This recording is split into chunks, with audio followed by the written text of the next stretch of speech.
Guys, well played. Erling, talk us through the emotions of celebrating that win with your supporters in the corner at the end. You look like you particularly enjoyed it, and why not? Yeah, I was really nervous right before, and all my thoughts were getting it in the back of the net, which I couldn't do in the home game on the penalty. So I've been practicing, and now I managed to do it. So incredible feeling, and also incredible feeling when Bernardo scored. I was hoping he was going to celebrate a little bit more, but he wanted another goal, which I loved. And yeah, in the end, incredible feelings. Yeah. What were you thinking then, Bernardo, when you put it in? Because as Erling says, it was ball under the arm, we go again. Are you thinking it's all at stake here? We need another goal. Yeah. For the distance that we have to Arsenal, obviously coming here to Anfield is always, for me, it's the toughest place in the Premier League by far. And usually for most teams a draw is not a bad result, but we needed to go for another goal. So when I scored, I was quite happy, obviously, because we were back in the game, but we needed another one, and Erling got us that one. Erling, I can just hear you next to him blowing, because you're obviously tired and chuckling away as well. Yeah, I'm quite tired, and true, as you said, we know how difficult it is here, and you see it in the second half. They managed to play good football, but we managed to keep it away, and look at Gigi, look at the last save he does. Yeah. It's incredible, the one when McAllister is shooting. This is, for me, out of this world, and this also shows why he's the best in the world. How sweet is this, Bernardo? Because like a lot of the great sort of City team, a lot of the guys have sort of been and gone now, but you've really suffered here, and you said already it's the toughest place. Yeah, obviously very happy, but these points count as much as any points in any other game. That we also slept, that especially it's been quite frustrating the beginning of the year, because in my opinion we didn't do our job properly and we could be much closer to Arsenal. But yeah, today very happy, because as I said, the toughest place to come in England, and to get, for me, in 9 seasons, the first win apart from the COVID year. Yeah. So you must imagine how tough it is to win here, and I'm really happy. You say it's just another 3 points, and of course you're right, but isn't it more than that? Arsenal go 9 clear yesterday. Have you not sent a message today? No, they feel you now. You're close. I feel the whole team knew before the game that if we lost this game, probably the title race is over. They're still in a much better position than us, but we felt like we needed to win this game. So obviously that puts us a bit closer. The hope is there. We're going to fight until the end, but 6 points, it's still 6 points. So we're happy, but we need to do our job, keep doing our job, which we haven't lately. Did you feel that as well, Erling? Lose today and we're done. I mean, I spoke with you before the game, and let's be honest, this place is so tough to come to, and we knew this as well, and I think we started really well, in the game, and we managed to stay through and to never give up. And this is also what I loved about Bernardo's goal. He just wanted another one straight away, and he gave a signal to not only me but the whole club and also the fans that come on, let's have it, And in the end, this is what we need to keep doing. We need to believe, and we need to get it straight. We need to start winning games. In the end, this is what matters. We need to start winning games. Simple as that. Before I let you go, I must ask you about Dominic Szoboszlai, because there was a couple of moments there at the end. One, as you're stood over the penalty, which must have been nerve-wracking enough. He's in your ear, isn't he? And I know he's like a friend and a teammate. And then there's the crazy thing with what could have been the third goal, where he fouls you, you foul him. Probably everyone's happier if it's just allowed to be a goal. Yeah. But I guess 2-1 will do. No, I think just for me, of course, the referee has to follow the rules, but this will give him 3 games. In the end, I feel bad for him, because if he gets 3 games, just give the goal. Don't give red card. Simple as that. But I think it's the rules. And this is just how it is. So yeah, I don't know. In the end, Chuck, he just passed me the ball so I can score, but he didn't want to. So that's just how it is. What did he say before the penalty? What did he say? He started speaking with me. Also, McAllister. Also, I don't remember. I was just focusing. I told him that this is the first time I don't want to speak with you, so go away. But in the end, nervous, and I'm just happy that they scored. Well done, both of you. Could you do a job for us, Erling? Could you give Bernardo the Player of the Match award, please? It's been a long time now. No, yeah. It's a bit tough, but Bernardo. I thought you were happy with him. All that. Thank you, Bernardo. Well deserved. Great goal. Thank you very much. Great assist from me as well. His own mouth that they were 10 minutes in his words from being out the title race. That's what he thought it meant, either losing or winning this game, and we did see the most extraordinary turnaround from Manchester City. And it is only 6 points. It's still a big enough gap, but it just makes it that much more uncomfortable for Arsenal, knowing as well they have to go to the Etihad in April. What a game that is going to be. We will get to Szoboszlai's extraordinary free kick, the 2 turnaround goals, the incredible save from Donnarumma, and the goal that never was, and the red card. That is all to come with us here. But first, what does it all mean? Roy, what does it mean? Huge result. Big lift for City. Obviously, we know the record here is not great. To be a goal down. Manager Pep spoke before the game, when you come to Anfield, it's obviously you need to show personality and character, and this City team showed that, particularly in the second half. Yeah, they were very good in terms of football, in terms of the first half. And we've been critical of this team over the last 18 months because of the standard City have set, and this team hasn't really reached it. But it did today in the second half to show that desire, quality. The first goal was good. They got gifted the second goal, obviously, and it is more than 3 points today. I think psychologically a big lift and a bit of a hammer blow for Arsenal, even though it's still a nice little lead. But from to see Arsenal going a goal down, see City going a goal down, you think it's a long way back with their record. So to get to 3 points, huge. You put your flag in the sand right at the start of the day, Micah, didn't you? Yeah, what did I say, Dave? You said win or bust, effectively. Yeah, and I think them winning was massive. Like Roy said, I think it's more than 3 points. I think the thing watching City today, we know there's going to be good in the first half. Could they cope with the second half? Yes, some might say they got a bit of luck. Liverpool had a load of chances, but to finish the game with a win, it's humongous. Did you think they were beaten when Szoboszlai scored? I was nervous because you was thinking Szoboszlai has done it against Arsenal. He's got a load of free kicks this year. Have City got the legs to get and the capacity to get back in the game? That's what I was thinking. And Haaland, he'll be celebrating tonight. He didn't have his best game, but it was just about moments in the game. He gets the assist for Dana and then takes a penalty at the end. It's just massive for City. How big is that momentum shift, Daniel, do you think?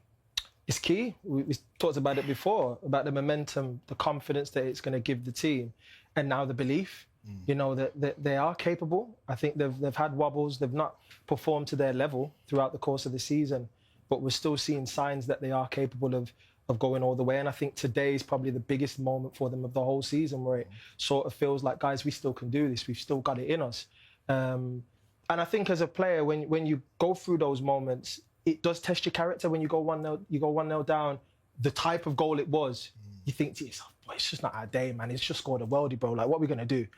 And then you go and you get your goal, and then it gives you that little booster, and then Haaland puts that in the bottom bin, and you sort of look at them, and the delight, the joy, the celebrations afterwards on the pitch, they feel great. They're leaving here knowing that, they've put a damper on Liverpool's season for Champions League, but more importantly for themselves, it's to go on and try and win the title. Feels like a crushing blow for Liverpool, doesn't it, Jamie? How would you sum it up? It's a bad one, yeah. We're talking about Manchester City and what this means for the title for them. But when you're looking at the league for Liverpool, it looks like a long way to try and get Champions League positions in a top 5 position. There's a gap now between themselves that you can make up in this time. But you look at Liverpool still in 2 cup competitions that they will have to do well in to almost save the season in some ways. So it looks a long way back. But then you look at Liverpool's bench. You think of midweek away at Sunderland won't be, Szoboszlai won't be playing as well. They've got a problem at right back. I'm not sure if Gomez is back, but again, when you think about Liverpool's season, a lot of it is about just mistakes that you just cannot believe. Players of that calibre. You think of sort of Van Dijk a couple of weeks ago at Bournemouth, Alisson here today. You cannot believe a goalkeeper of that calibre makes that decision to do that. So many incredible moments, weren't there? So much to look back on. Let's get straight into it, because we'll get reaction from Anfield very shortly indeed, and look back at the way Liverpool were leading with a collector's item from Dominic Szoboszlai. Here, Maka. It was funny, wasn't it? Because we were all thinking about what he's going to do. Of course, he scored from that type of range against Arsenal.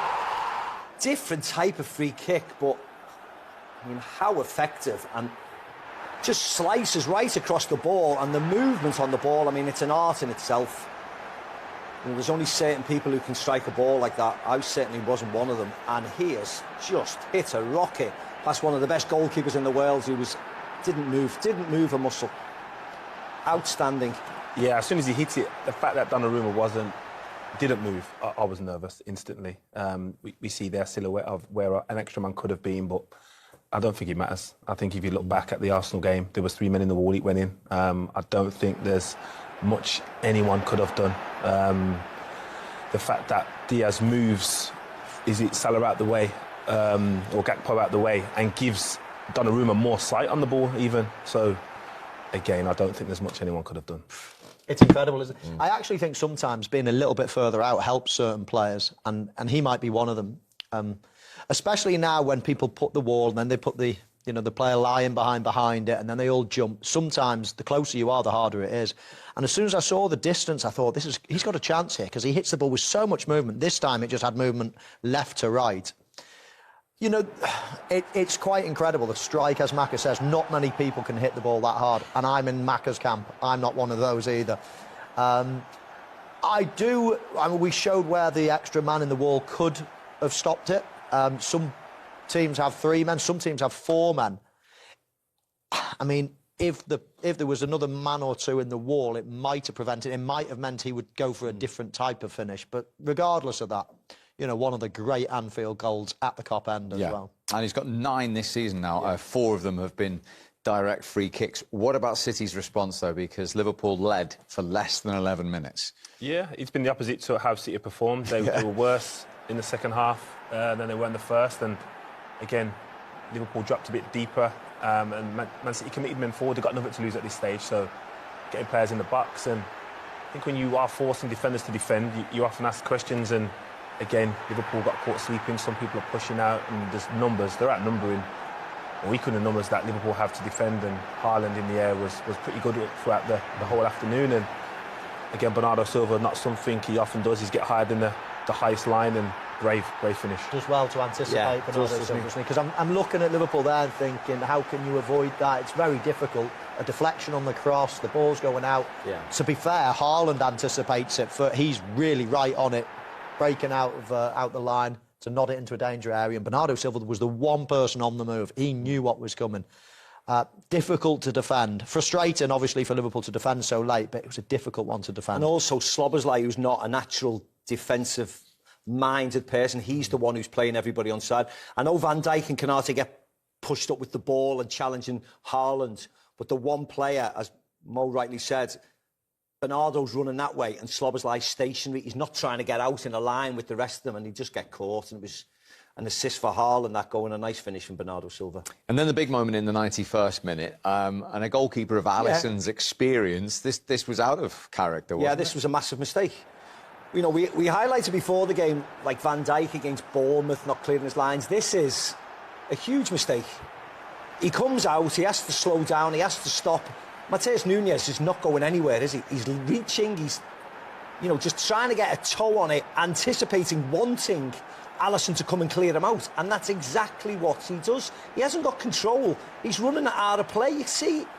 And he makes the decision easy for him. He makes the decision incredibly easy to give a penalty for the referee. The only defence I would give him is that can Curtis Jones or McAllister track the runner? I don't think anyone's doing that. Absolutely. I think they've made him make the decision. I think if they track him, then he can assess it a bit better, but the decision is a penalty, and I definitely agree with that. Yeah, and just to clear that, the ball was definitely in. That was crucial in the decision making. It was, exactly. If the ball had been kicked out and then the challenge had come, then it would have not been given as a penalty. And I think some people watch it and think, player's got no control of the ball. You know, he's stretched and he prods it out of play. Can that be a penalty? And when I first saw it, that's what I was wrestling in my mind. You know, the ball wasn't going in, it was going out of play, there was no danger. But I suppose, you know, looking back on it, I think it probably is a penalty, and Alisson makes a big mistake. But as Jolien mentions, I mean, Nunes is totally on his own. He was started behind Curtis Jones, behind McAllister. None of them tracked the runner. And, that's an avoidable one. I thought the first one might have been difficult to defend. That's an avoidable one. They'll be disappointed with that. Yeah. And now there was a delay while they checked it. Szoboszlai played with Erling Haaland at Salzburg. Was having a little word with him. What's it like as a penalty taker with a weight like that? You missed 2 of your previous 5 as well. Previous 5. He went into the opposite corner with all 5 of the previous ones. So he was aware of that. Alisson was probably aware of that and thought, right, he's definitely going to change at some point. But that is really, really nerve-wracking. In injury time, showed a lot of courage. Huge moment, huge win. Bernardo Silva is waiting to talk to us live at Anfield. Bernardo, thank you for joining us. How good does that feel? What an end to a superb game. Well, yeah, definitely feels very good. especially because before the game we knew that if we didn't win here, the title race would probably be over. And this puts us in a bit of a better situation. Of course, Arsenal are still 6 points ahead, which is not nothing, but we're happy. It's probably the toughest place to come in England. We showed personality, we showed character, and even though, especially in the first 20 minutes of the second half, I think we didn't play at our level, the rest of the game I think we were quite good, knowing how good normally Liverpool is here at Anfield. You certainly did show character. So how important was your equaliser just to give you that momentum and belief that you could go on and win? Well, yeah, when they scored, well, their goal was unbelievable as well. So when they scored the 1-0, I just felt as one of the holding midfielders that I needed to be a bit more forward, to take a bit more risks, to arrive in the box in those positions, and luckily I was there to give us a bit of hope to go for the game. And then with the penalty, honestly, we're very happy because, as I said, without this win probably this would be over, and this gives us a little bit more of hope. Bernardo, it's Michael Owen. You say luckily you got the goal, but I don't think it was too much luck. You showed great anticipation to get on the end of the Haaland header. What was going through your mind as the ball was floating into the box onto Erling's head? Yeah, so I think I was in the box, and when the ball goes over my head, I know I have to believe and I have to trust my teammates are gonna put it back for the second position. So I just make the run and hope the ball goes there. It's true that it's not luck.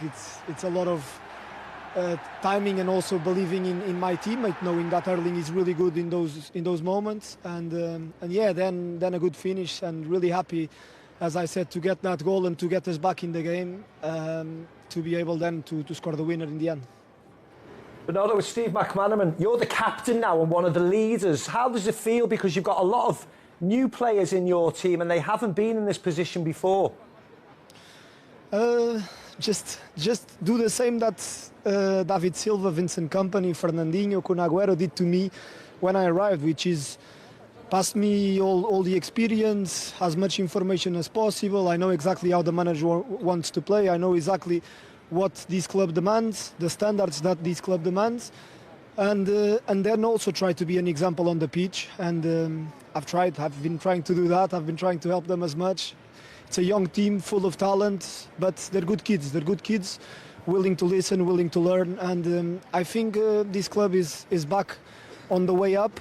There's still a long way to go, because in some moments you can see that this is a young team. We're not stable enough. We're not consistent enough, especially when teams come for us a bit more. But we'll get there. Bernardo, it's Jolien. Are you aware of a group of players how different you perform defensively compared to the first half and second half in games? Definitely, yeah. We've talked about it. It's something that we definitely need to improve. Teams come for us more in the second half of the game, where you're a bit more tired. And I think it's in the head, in terms of how disciplined we have to be, how consistent. And we are working on it. We've talked as a group. The manager talked with us as well. He's not very happy. And we're going to try to be better, because the reality is that at this level it's not acceptable to perform the way that we have been performing in the second halves, and we need to do better. Well, you certainly did better at the end of today's second half. Very well done, and thanks again for joining us, Bernardo. Thank you very much. Bye-bye, guys. What a day in prospect. Welcome along to Sunday's Premier League Live, and with me looking forward to watching their former clubs, Michael Owen, Jolien Lescott and Steve McManaman.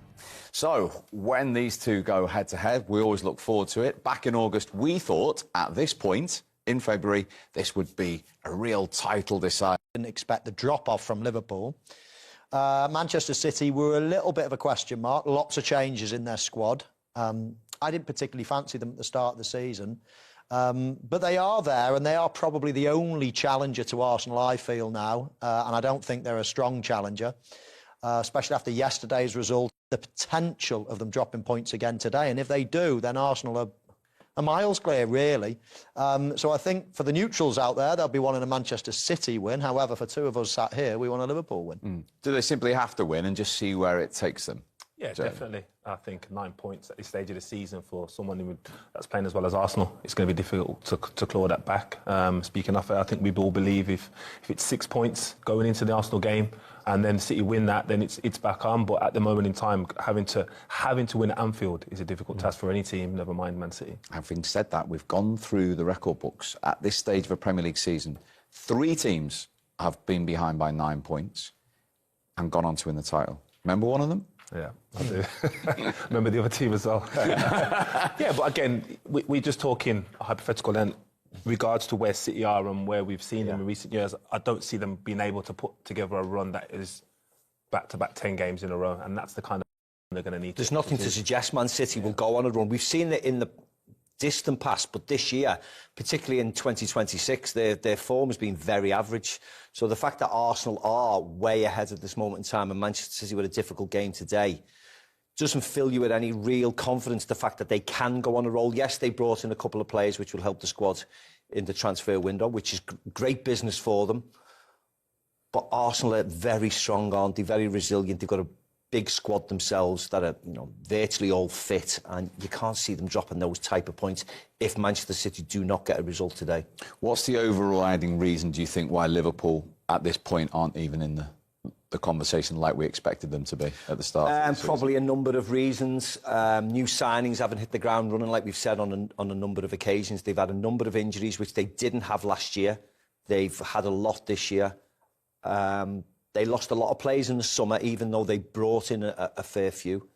They only really brought in 4 players that would affect the starting 11, really. They brought a couple of goalkeepers in that are on the periphery. But they lost 5 or 6 or 7. And I think those numbers, or those lack of numbers in the first-team squad, have come back to haunt them slightly. They haven't got the quality of squad that Manchester City have. They certainly haven't got the quality of squad that Arsenal have. And I think that's affected them. Those players on the peripheral bits of the squad, like the Tyler Mortons, who's doing well at Lyon, Jarell Quansah, who's doing well at Leverkusen, Rio Ingamoron, who's incredibly talented, but utilising a 17-year-old that many times, I think is probably too early for him. Bringing Endo on at times when he hasn't really wanted to, I think that's affected Liverpool, really. Is that the key, what Mac is saying about the squad? I mean, if everyone's fit, the first 11 is still good to go ahead. The players, and if they didn't think their squad was big enough, then why didn't they dilute some of the bigger signings and spread it across a little bit? So I do think that's there. I also think, I don't know what you think, Matt, the actual balance of the squad.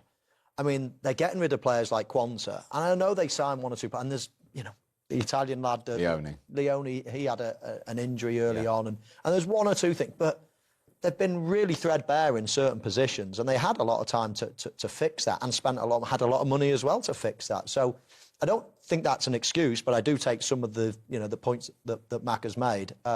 Certainly at the start, a lot of their players, a lot of the new signings didn't hit the ground running. Although if you fast forward to now, I think if you say, right, who's the best player at the moment, you'd be saying Ekitike, who is a new signing. Wirtz is starting to play well as well. They're starting to drop off this bad, because I don't even think... Listen, Arsenal are very good, but I don't think they're amazing. They're going to win it with a low points total this season.